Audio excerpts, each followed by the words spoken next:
sedangkan hakikatnya bercanggah dengan Al-Quran dan As-Sunnah.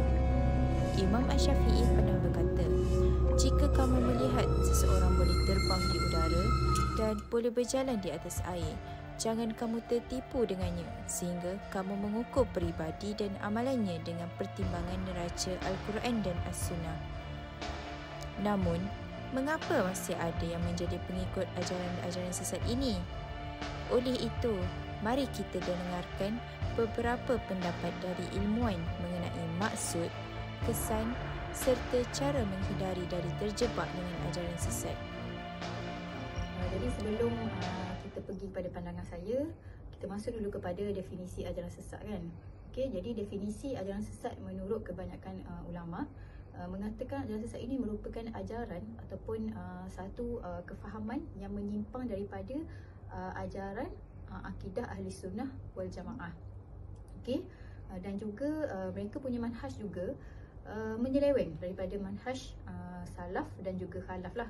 Jadi bila tidak masuk ke dalam dua-dua manhaj ni, iaitu salaf dan juga khalaf, maka pemikiran ataupun ajaran tersebut telah menyeleweng daripada akidah ahli sunnah wal jamaah kita lah di Malaysia ni. Akidah ahli sunnah wal jamaah ini hanyalah golongan salaf dan khalaf sahaja yang termasuk dalam akidah ahli sunnah wal jamaah. Jadi selain daripada golongan salaf dan juga khalaf ini tidak diterima. Okey, jadi bila kita tengok kepada definisi ajaran sesat ni kan, kenapa mereka tidak diterima? Mungkin dari sudut kepercayaan mereka kepada akidah mereka kepada Tuhan kan, okey, ataupun manhaj mereka kan tak sama dengan akidah, tak sama dengan manhaj ahli sunnah wal jamaah. Jadi sebab itu mereka boleh dikatakan sesat lah, ataupun mereka percaya kepada Nabi selepas Nabi Muhammad, sebab dah terkeluar daripada manhaj ataupun kenyataan oleh ulama ahli sunnah wal jamaah lah. Okey. Okey. Selepas itu pandangan saya mengenai ajaran sesat di Malaysia adalah agak membimbangkan lah. Okey.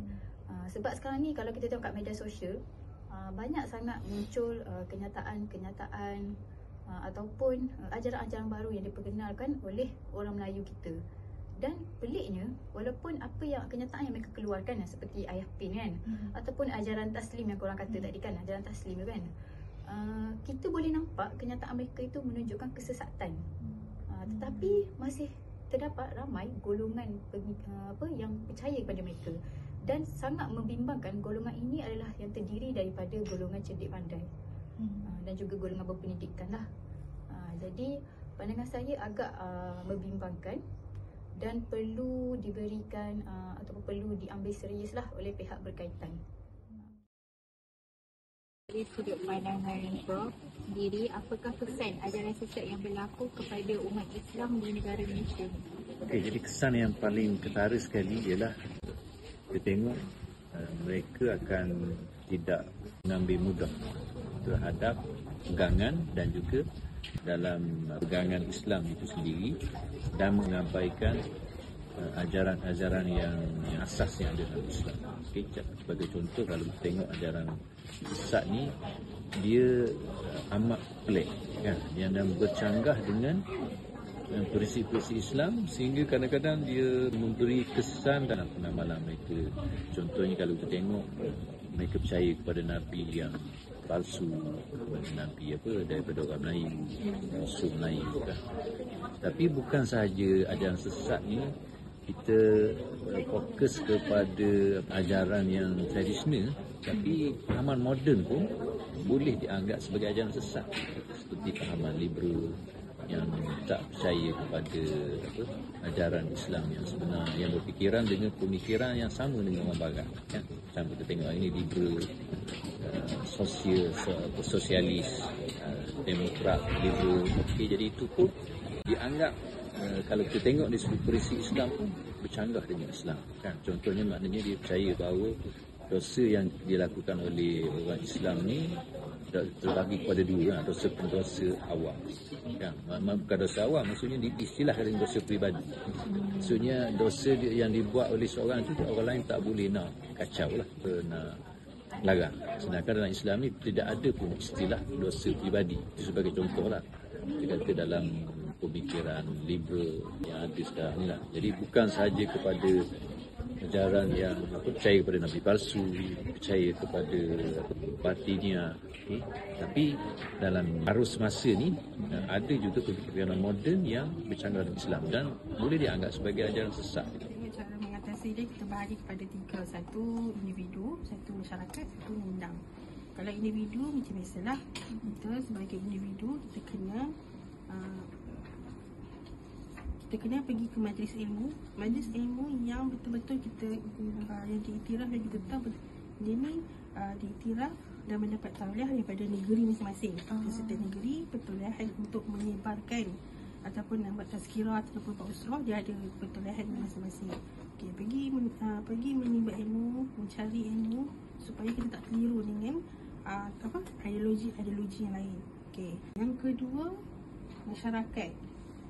Okey, kalau masyarakat tu masyarakat ni kena main peranan. Kalau nampak ada yang kata selewen, kita tolong baiki dia, orang kata saling bantu-bantu, bertanggungjawab, berperangan untuk membantu supaya yang kita punya kata kawan tu tidak terjebak ni tu. Ini lah jalan sesat.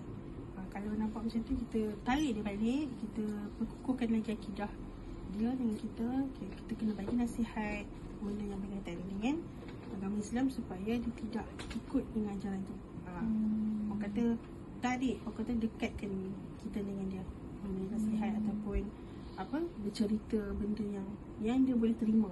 Undang-undang, jadi pihak agama Islam kena war-warkan antara sesat ni kepada semua masyarakat. Jadi semua masyarakat boleh tengok, war-warkan di masjid, di surau ataupun di pusat universiti, pusat sekolah, kata ni ajaran sesat, jangan ikut. Jadi bila dah JAKIM ataupun negeri-negeri negeri punya pejabat agama dia war-warkan, jadi masyarakat boleh nampak benda ni sebenarnya salah. Itu yang pertama. Lepas tu jadi JAKIM kena kumpulkan bukti-bukti, kumpulkan maklumat kata ajaran sesat ni ada berapa, senaraikan maklum kepada masyarakat melalui platform contohlah surau, masjid, benda yang selalu masyarakat kita tengok, FB ke Instagram untuk yang zaman sekarang. Jadi lepas tu kalau orang yang dah betul dalam ajaran sesat tu, kita masukkan dia dalam pusat pemulihan. Jadi undang-undang kena buat satu modul berkenaan dengan kerohanian untuk memulihkan orang yang terjebak dalam ajaran sesat ni. Sesat ni kadang bila dah dapat tangkap, dia akan letakkan di satu tempat. Di satu tempat tu kita boleh gunakan modul pemulihan akidah tu kepada orang tu tersebut, supaya dia bila dia keluar daripada tahanan tu, dia tak kembalilah kepada ajaran sesat. Kesimpulannya, ajaran sesat merosakkan akidah umat Islam di samping mengelirukan masyarakat. Jadi, perlulah kita melindungi diri kita dengan ilmu agar dijauhi dari perkara-perkara yang khurafat ini. Semoga kita semua sentiasa dilindungi dan dijauhi dari segala kemungkaran dan juga larangan Allah Subhanahu Wa Taala. Saya sudahi dengan serangkap pantun. Kesesatan jelas ternyata, namun mengapa masih terpedaya? Quran dan Sunnah sebagai pelita, jangan lupa amalkan sentiasa.